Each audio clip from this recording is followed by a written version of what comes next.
कम salary वाले लोग हमेशा यही सोच करके इन्वेस्ट नहीं कर पाते कि आखिर इतने कम सैलरी में क्या क्या किया जाए।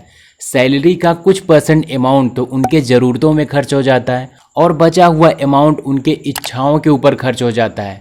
मंथ के एंड तक आते आते उनकी सैलरी कहाँ ख़त्म हो जाती है उन्हें पता भी नहीं चलता। तो ये कोई अच्छी बात नहीं है कि आपकी सैलरी कहाँ पूरी खर्च हो जा रही है, आपको पता भी नहीं चलता है। एक्सपर्ट का मानना ये है कि आपकी सैलरी चाहे कितना कम हो चाहे जितना भी ज़्यादा हो, आपको अपने सैलरी का 10% अमाउंट बचाना चाहिए। इस वीडियो के अंदर हम यही समझने वाले हैं कि आपको अपने पैसों को कहां पर निवेश करना चाहिए जिससे आपको रिटर्न्स अच्छा मिले। इन्वेस्टमेंट करने से पहले आपको पता होना चाहिए कि जो आप अमाउंट सेविंग करने वाले हो वो किस पर्पज़ से आप सेव करने वाले हो, आपका उद्देश्य क्या है। फॉर एग्जाम्पल, आप एक कार खरीदना चाहते हो अपने लिए, या फिर एक घर खरीदना चाहते हो, या फिर आप एक आईफोन खरीदना चाहते हो, आपका उद्देश्य क्या है, ये चीज़ें आपको पता होना चाहिए जिसकी वजह से आपका मोटिवेशन बना रहता है।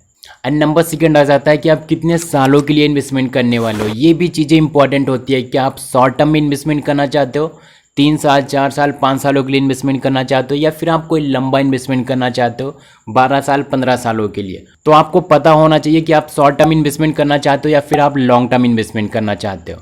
एंड नंबर थर्ड आ जाता है रिस्क। आपको अपना रिस्क पता होना चाहिए कि आप सेफली तरीके से इन्वेस्टमेंट करना चाहते हो कि हमारे पास इतना अमाउंट हम इन्वेस्ट कर दें और वहाँ पर हमें 7% 8% तक का रिटर्न देखने को मिले, या फिर आप अपने पैसों पर ज़्यादा रिस्क लेना चाहते हो कि आप चाहते हो कि मुझे 15% 20% 30% तक का रिटर्न मिले।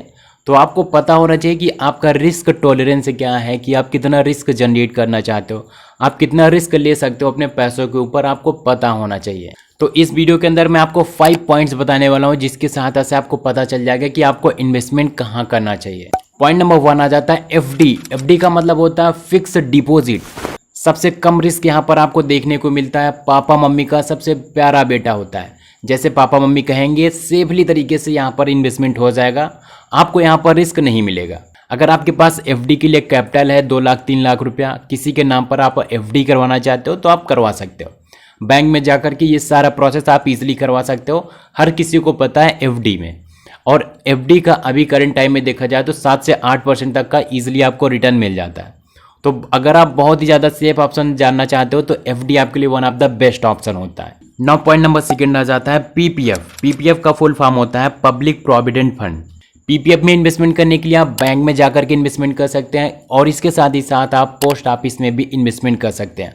और पीपीएफ के अंदर आपको 7.1% का रिटर्न देखने को मिल जाता है। पीपीएफ के कुछ ज़रूरी नियम होते हैं, यहाँ पर पैसे लगाने से पहले इन सारे नियम को ज़रूर समझना।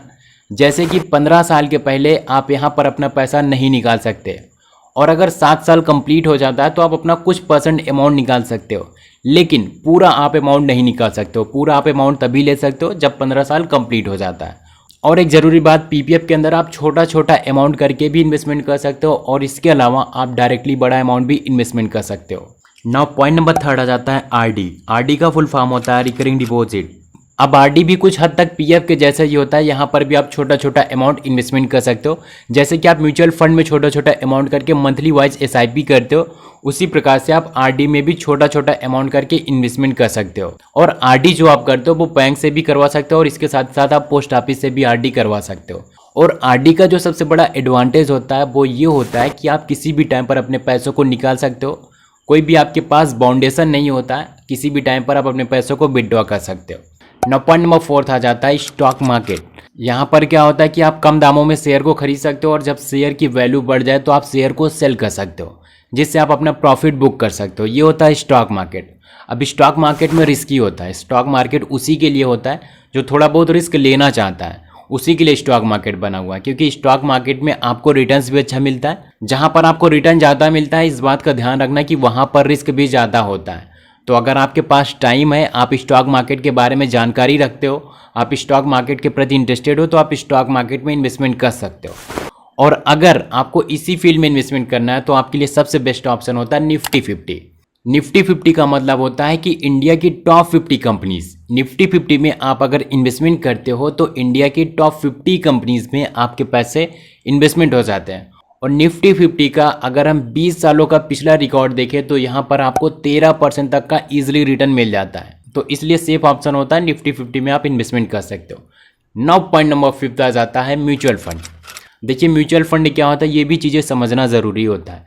म्यूचुअल फंड में आप अगर अपने पैसों को इन्वेस्टमेंट कर दो तो आपका पैसा स्टॉक मार्केट में ही लगता है, लेकिन आप मैनुअली नहीं लगाते। तो आप म्यूचुअल फंड में इन्वेस्टमेंट करते हो तो कुछ एक्सपर्ट बैठे होते हैं जो कि थोड़ा सा कमीशन लेते हैं आपके पैसों में से, और वो आपके पैसों को अच्छी जगह पर इन्वेस्टमेंट कर देते हैं, जिसकी वजह से रिस्क कम हो जाता है। क्योंकि जो म्यूचुअल फंड के एक्सपर्ट होते हैं उनका यही काम होता है कि आपके पैसों को अच्छे जगह पर इन्वेस्टमेंट करें, जहाँ पर वो रिटर्न आपको जनरेट करके देते हैं।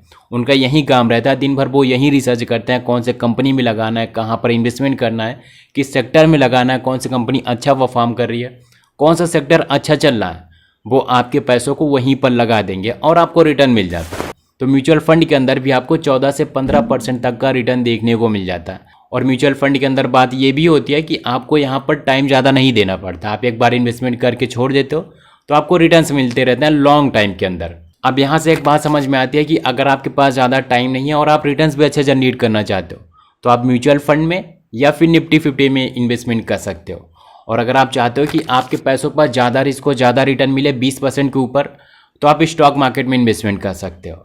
और आप ये चाहते हो कि मुझे 8% से लेकर के 10% तक का रिटर्न मिल जाए तो आप एफडी में इन्वेस्टमेंट कर सकते हो, आरडी में इन्वेस्टमेंट कर सकते हो, पीपीएफ में इन्वेस्टमेंट कर सकते हो। आपके लिए ये ऑप्शंस है। वीडियो को भी छोड़कर मत जाना, बहुत ही ज़रूरी बात बता रहे हैं। इन्वेस्टमेंट करने से पहले आप एक बार चेक कर लेना क्या आपके पास किसी भी प्रकार का लोन तो नहीं है, क्रेडिट कार्ड, डेबिट कार्ड या फिर किसी भी प्रकार का लोन आपके पास नहीं है।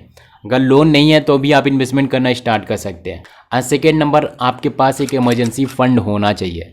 एक्सपर्ट का मानना ये है कि आपके पास मिनिमम 6 मंथ का इमरजेंसी फंड होना चाहिए। अगर आपकी खर्चे एक महीने में 10,000 है तो 60,000 का इमरजेंसी फंड होना चाहिए।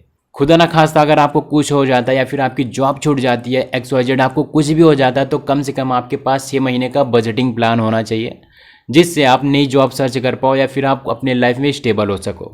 तो इन सारे पॉइंट्स को ज़रूर ध्यान रखना इन्वेस्टमेंट करने से पहले। वीडियो पसंद आई हो तो वीडियो को एक लाइक करना, चैनल पर नए हो तो इस चैनल को सब्सक्राइब ज़रूर करना, क्योंकि यहाँ पर इसी प्रकार की वीडियोस आपको मिलती रहती हैं।